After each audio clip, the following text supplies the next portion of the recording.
Hello everyone, welcome again on my channel education tutorials. दोस्तों, आज की वीडियो हमने मैथ्स सीरीज़ में पेडागोजिकल इश्यूज़ के ऊपर रखी हुई है। न्यूमेरिकल्स क्वेश्चंस लगाते लगाते थोड़ा सा चेंज करने के लिए मैंने आज पेडागोजिकल इश्यूज़ के ऊपर वीडियोस बनाया है। उम्मीद है आपको ये वीडियो पसंद आएगा। अगर आप लोग चैनल पे नए हैं तो चैनल को सब्सक्राइब कर लीजिए, लाइक कर लीजिए, दोस्तों में शेयर कर लीजिए। चलिए देर न करते वीडियोस को शुरू करते हैं और पेडागोजिकल इश्यूज़ के इंपॉर्टेंट क्वेश्चंस की प्रैक्टिस के लिए मैंने जो कुछ क्वेश्चन आप लोगों के लिए सेलेक्ट किए हुए हैं उनका सॉल्यूशंस देखते हैं। पहला क्वेश्चन है आपका, निम्नलिखित में से किसे संरचनात्मक यानी रचनावादी गणितीय कक्षा का लक्षण नहीं माना जा सकता। ठीक, इसमें पहला है, पेपर शुरू करने से पहले देखिए पेपर की जो लैंग्वेज है यही आपको परेशान करेगी। ठीक है, तो आप लोग ऐसा करिएगा कि जब पेपर को सॉल्व करिए तो उसमें दोनों चीज़ों का हेल्प ले लीजिए, इंग्लिश का भी और हिंदी का भी। ठीक, जहाँ तक कोशिश करिए कि इंग्लिश में चीज़ों को पढ़िए, क्योंकि हिंदी की जो टर्म्स है वो ऐसे हो जाते हैं कि पेपर को कठिन बना देते हैं। तो बेहतर यही है कि आप लोग इंग्लिश के टर्म का यूज़ करिए। ठीक है, और क्योंकि सीटेट के पेपर दे रहे हैं तो इंग्लिश का ही पेपर, इंग्लिश में ही जो है पेपर को सॉल्व करने की कोशिश करिए। ये आपके लिए बेनिफिशियल होगा और जल्दी पेपर सॉल्व हो जाएगा। जैसे आपका कहा जा रहा है, प्राथमिक स्तर पर आकलन के लिए विषय परक परीक्षा की आवश्यकता, विषय परक प्रकार की परीक्षा का उपयोग किया जाता है। इसमें क्वेश्चन क्या है पहले देख लो। निम्नलिखित में से किसे संरचनात्मक यानी रचनावादी गणितीय कक्षा का लक्षण नहीं माना जा सकता। ठीक है, दूसरा है, गणित और दूसरे पाठ्येतर क्षेत्रों के बीच संबंध को उजागर किया जाए। ये तो जो है रचनावादी मतलब आपका जो सब्जेक्ट है उसका ये लक्षण है। उसके बाद अगला इसी में देखिए कहा जा रहा है, role of languages and dialogues in learning mathematics is given due to the attention. मतलब कि गणित के अधिगम में भाषा और संवाद की भूमिका पर उचित ध्यान देना, ये भी जो है रचनावादी दृष्टिकोण होगा, आपका लक्षण माना जाएगा। ठीक है, और अध्यापक स्वीकार करता है कि दी गई अन्योन्य क्रिया को विभिन्न विद्यार्थी अलग अलग प्रकार से समझ सकते हैं। मतलब कि the teacher acknowledge that the students may construct multiple understanding from a given instructions, ये भी जो है रचनावादी दृष्टिकोण है। तो इसमें जो ऑप्शन आपका करेक्ट नहीं होगा वो ऑप्शन पहला करेक्ट होगा कि मतलब प्राथमिक स्तर पर आकलन के लिए विषय परक प्रकार की परीक्षा का उपयोग किया जाए। ये रचनावादी कक्षा का लक्षण नहीं माना जा सकता। ठीक है, रचनावादी का मतलब होता है जहाँ पर बच्चों को अपने ढंग से कुछ सोचने का मौका मिले, है ना। भाषा भी उसमें रोल अदा कर सकती है, रोल प्ले कर सकती है, और जो है तमाम चीज़ें हो सकती हैं। लेकिन ये जो प्राथमिक स्तर पर विषय पर एक परीक्षा से कुछ मतलब रचनावाद नहीं होगा वो, है ना, उससे रचना नई चीज़ें नहीं निकल के आएंगी। चलिए, इस तरीके से इसका ऑप्शन कौन सा करेक्ट हो जाएगा, पहला। अगला है आपका, निम्नलिखित में से कौन से कथन की सहमति गणित में संरचनात्मक यानी रचनावादी दृष्टिकोण से की जा सकती है। पिछले क्वेश्चन की तरह ही मिलता जुलता क्वेश्चन है। अब इसमें यह कहा जा रहा है कि रचनावाद मतलब कि बच्चों को अपने दिमाग से कुछ जन पाएं, है ना, कौन सा दृष्टिकोण दिखा रहा है इसमें से कि गणित पूर्णतः विषय परक है, ये कोई सोच नहीं है। गणित तथ्यों को सीखने के बारे में है, वो तो सीखेगा ही बच्चा जो है, लेकिन इसमें रचनावादी नहीं हो। तथ्य को दिमाग में डाल देना कोई उसके रचनात्मक ज्ञान में वृद्धि नहीं करेगा। ठीक है, याद करना क्या है, तथ्यों को रटना ही तो है। ठीक है, लेकिन उससे ज्ञान नहीं आएगा, उससे सिर्फ और सिर्फ दिमाग में दबाव पड़ेगा। Mathematicians are required to discover the truth, गणितज्ञों से सच्चाई का आविष्कार की अपेक्षा होनी चाहिए, ये भी कोई ऑप्शन नहीं है। ऑप्शन इसका करेक्ट हो जाएगा बी वाला, मानस दर्शन का मतलब visualization is an important aspect of mathematics. मतलब कि बच्चा जो है वो किसी चीज़ को, किसी तथ्य को विजुअलाइज कर सके।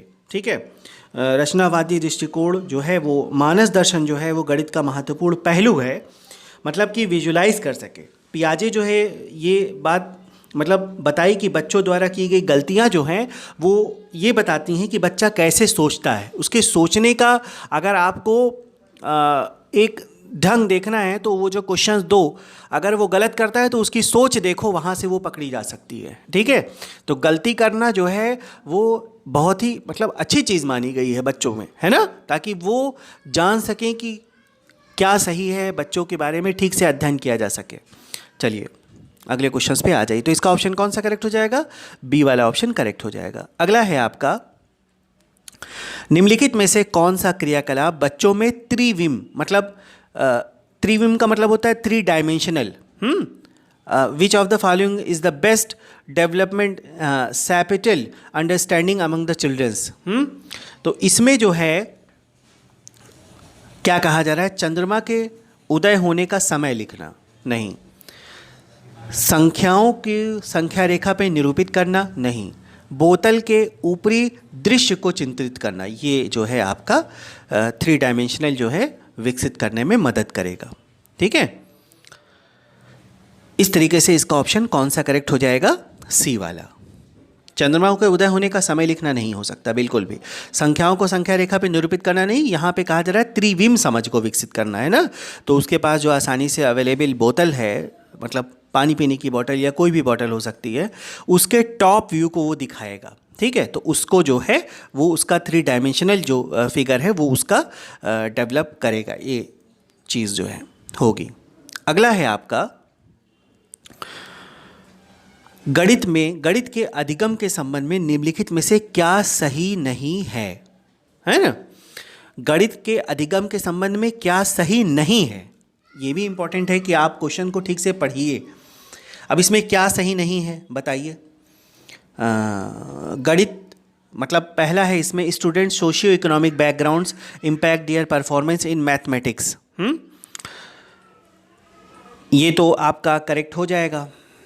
बी वाला है आपका, विद्यालय में दिए जाने वाले निर्देशों की भाषा का असर बच्चों के गणित अधिगम पर पड़ता है। ये भी पड़ता, बिल्कुल सही है। गणित में उत्कृष्ट प्रदर्शन की प्रतिभा स्वाभाविक होती है, ये आपका सही नहीं है। स्वाभाविक नहीं होती है, उसको बनाया जाता है, उसको टीचर्स क्या करता है, उसके लिए उसको एनवायरनमेंट देता है। तो मतलब ये सही नहीं है, मतलब इसका जो ऑप्शन जो हो जाएगा इसके हिसाब से ये करेक्ट हो जाएगा, मतलब क्वेश्चन के हिसाब से ऑप्शन करेक्ट सी वाला हो जाएगा। ठीक है, और सब गलत हो जाएंगे। चलिए अगले क्वेश्चंस पे आ जाइए। अगला क्वेश्चन है आपका, निम्नलिखित शाब्दिक समस्या के प्रकार को पहचानिए। इसमें क्या कहा जा रहा है कि मेरे पास 6 पेंसिल है। क्या कहा जा रहा है कि मेरे पास 6 पेंसिल है, मनीष के पास मेरे से 2 अधिक है, तो मनीष के पास कितनी पेंसिल है। तो इस तरह का क्वेश्चन जो है आपका क्या होगा, देखिए कंपैरेटिव एडिशन है ये मतलब कंपैरेटिव का मतलब क्या हो गया, एडिशन तो है ही, तुलनात्मक जमा जो है, कंपैरेटिव एडिशन का मतलब एक के पास है दूसरे के पास उससे अधिक है, तो ये कंपैरिजन तो हुआ, कंपैरेटिव एडिशंस है ये। ठीक है, तो ये क्वेश्चन तो आसान है, आपका हो जाएगा। चलिए अगले क्वेश्चंस पे आ जाइए। निम्नलिखित में से क्या गणित तर्कणा अगर आप हिंदी नहीं समझ पाते हैं तो इसको रीजनिंग समझ लीजिए, ज़्यादा आसान है। तर्कणा हो सकता है ना समझ में आए, इसकी लैंग्वेज ऐसी है कि जो आपको परेशान कर सकती है। मैंने कहा आप इंग्लिश का सहारा लीजिए इस क्वेश्चन को समझने में, इतना तो आप जो है बेहतर ढंग से समझ ही पाएंगे, बस थोड़ा सा हिम्मत से क्वेश्चंस को सॉल्व देखना है। निम्नलिखित में से क्या, विच of the following is an indicator of the mathematical reasonings, ये आपका क्वेश्चंस कहा जा रहा है। सूचक क्या है इसमें आपका क्या होगा, परिकलन में निपुणता की क्षमता नहीं, विभिन्न परिस्थितियों में सूत्रों को स्मरण करने की क्षमता नहीं, ये रीजनिंग नहीं, स्मरण करना रीजनिंग से कोई रिलेट नहीं करता, गणितीय संकल्पना की परिभाषा देने की क्षमता नहीं, मतलब ability to provide a justification for a mathematical procedures, गणितीय प्रक्रिया की तर्क संगतता देने की क्षमता, ये आपका है। देखिए क्वेश्चन में भी वही है और ऑप्शन में भी उसी तरह की चीज़ें दिया गया है, तो इसका ऑप्शन जो करेक्ट हो जाएगा वो आपका डी वाला हो जाएगा। चलिए आगे आ जाइए।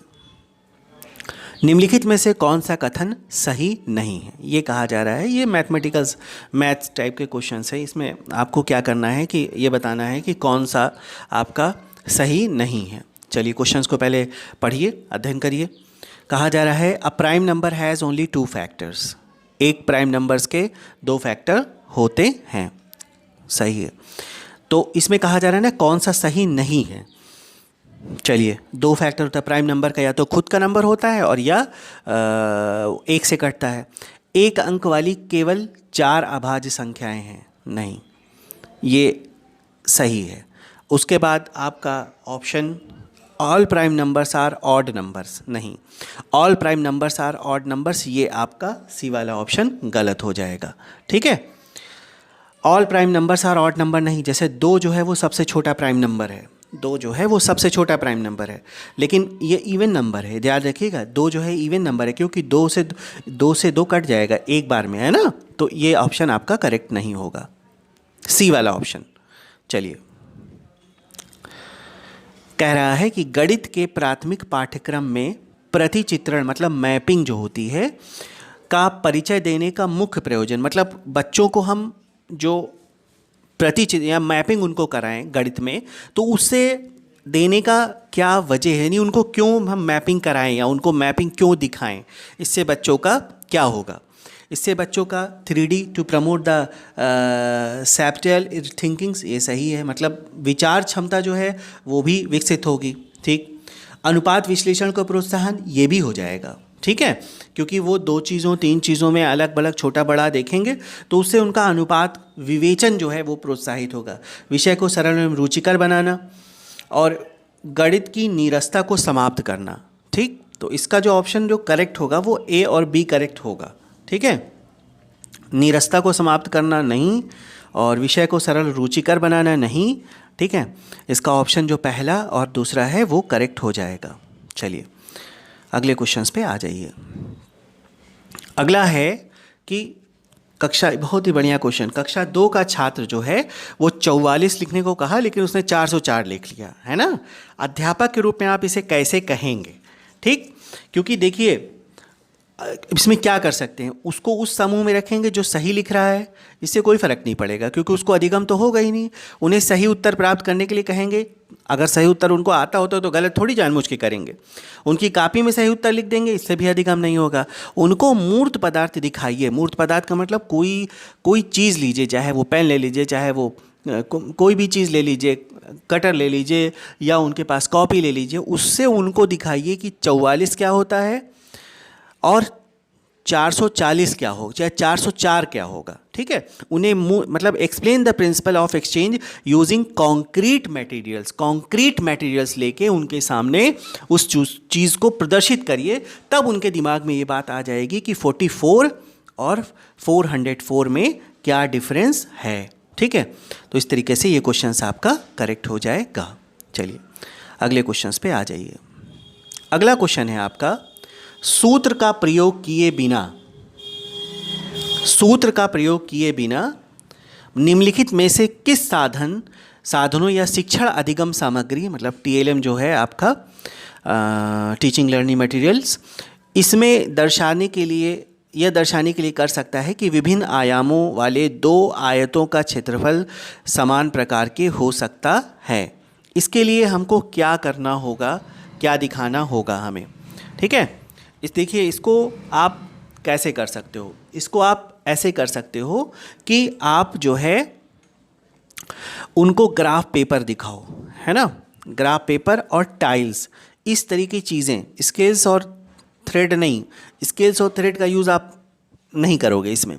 इसके लिए आप क्या करोगे कि आप जो है उनको ग्राफ पेपर और टाइल्स का यूज़ करके दिखा सकते हो कि क्षेत्रफल समान हो सकता है। ठीक है, चलिए अगले क्वेश्चंस पे आ जाइए। प्राथमिक कक्षाओं में बच्चों को गणित पढ़ाने के लिए बनाई जाने वाली पाठ्य योजना में से क्या सबसे ज़्यादा महत्वपूर्ण है? इसको आप अपने से भी कर सकते हो अगर आप ध्यान से दोगे। क्या कर सकते हो, विद्यार्थियों को अवसर देना कि वे संकल्पनाओं का निर्माण कर सकें। ठीक है, तो पहले ही सही हो जाएगा ना, बिल्कुल पाठ्यक्रम में यही होगा कि बच्चों को जो है वो अवसर दिया जाए कि वो संकल्पना बना सकें, किसी चीज़ को उनके ऊपर थोपो नहीं, वो खुद ब खुद निर्माण कर सके, वो खुद ब खुद इमेजिन करके जोड़ सकें, जो है यही पाठ्य योजना का सबसे इम्पोर्टेंट पहलू है। चलिए आगे आ जाइए। अगला है, निम्नलिखित में से गणित में उपलब्धि कम होने का क्या कारण हो सकता है? ठीक है, गणित में उपलब्धि अगर कम हो रही है तो उसका क्या कारण हो सकता है? नेचर ऑफ मैथमेटिक्स और आपका व्यक्ति की स्वाभाविक क्षमता, लिंग तो कोई रोल ही नहीं अदा कर सकता, नेचर ऑफ मैथमेटिक्स भी नहीं, है ना, ये सामाजिक पृष्ठभूमि जो है ये आपका असर कर सकता है। ठीक है, सामाजिक पृष्ठभूमि जो है, बच्चे का सोशियो कल्चरल बैकग्राउंड जो है वो असर कर सकता है। व्यक्ति की स्वाभाविक क्षमता नहीं, ये सब चीज़ें नहीं होती हैं। ये सब तो व्यक्ति की क्षमता एक जैसी ही मानी जाती है ना, उसको बस उभारने की ज़रूरत होती है। लेकिन सोशियो कल्चरल बैकग्राउंड जो है वो असर डाल सकता है ना उसका, क्योंकि देखो इसमें ये सोशियो कल्चरल बैकग्राउंड जो है आपका, इसमें बौद्धिक क्षमता, नैतिक, अनुशासन, मनोवैज्ञानिक, है ना, बहुत सारी चीज़ें अफेक्ट कर सकती हैं जो कि बच्चों की गणित की उपलब्धि को कम या ज़्यादा करती हैं। ठीक है, तो इस तरीके से आपका ये क्वेश्चंस कंप्लीट हो जाएगा। चलिए अगला क्वेश्चन है आपका, ये समझाने के लिए कि 1/4 1/3 से छोटा है, आप क्या करोगे? डायसन ब्लॉक्स का यूज़ करना, संख्या चार्ट का प्रयोग करना, लासा मासा का लघुत्तम समापवर्तक लगाना, कागज़ की पट्टियों का प्रयोग करना। जो सबसे ज़्यादा उपयुक्त है वो कागज़ की पट्टी है। आप कागज़ की पट्टी ले लीजिए एक, उसका 4 टुकड़ा कर लीजिए एक जगह और एक जगह 3 टुकड़ा कर लीजिए। अब बच्चे को दिखाइए, वो खुद ब खुद देख के देख लेगा कि जो 3 पट्टी है उसकी पट्टी ज़्यादा चौड़ी और लंबी रहेगी, चौड़ी रहेगी, लेकिन जब 4 टुकड़े वाली पट्टी होगी तो वो ज़्यादा पतली होगी। तो इस तरीके से बच्चा खुद ब खुद वो जान जाएगा कि 1/4 ज़्यादा छोटा है 1/4 1/3 के कंपैरिजन में। ये चीज़ तो बहुत मतलब अच्छे बड़े बड़े लोगों को जो है नहीं समझ में आता कि 1/4 और 1/3 या इस तरह से जो भिन्नात्मक संख्या उसमें कौन सा छोटा है और कौन सा बड़ा है, प्रॉब्लम करता है। ठीक है, तो इसका सबसे बेस्ट तरीका यही है कि आप कागज़ की पट्टियों का प्रयोग करके ये बता सकते हैं कि कौन सी नंबर्स छोटे हैं और कौन सा नंबर बड़ा है। ठीक है, तो इस तरीके से ये क्वेश्चन आपका कंप्लीट हो जाएगा। ठीक है दोस्तों, आप लोगों के लिए मैंने पेडागोजिकल इश्यूज़ के क्वेश्चंस को मैंने सॉल्व करवा दिया है। अगर ये आपको वीडियोस पसंद आता है तो आप लोग चैनल को सब्सक्राइब कर लीजिए, लाइक कर लीजिए, दोस्तों में शेयर कर लीजिएगा। Thank you.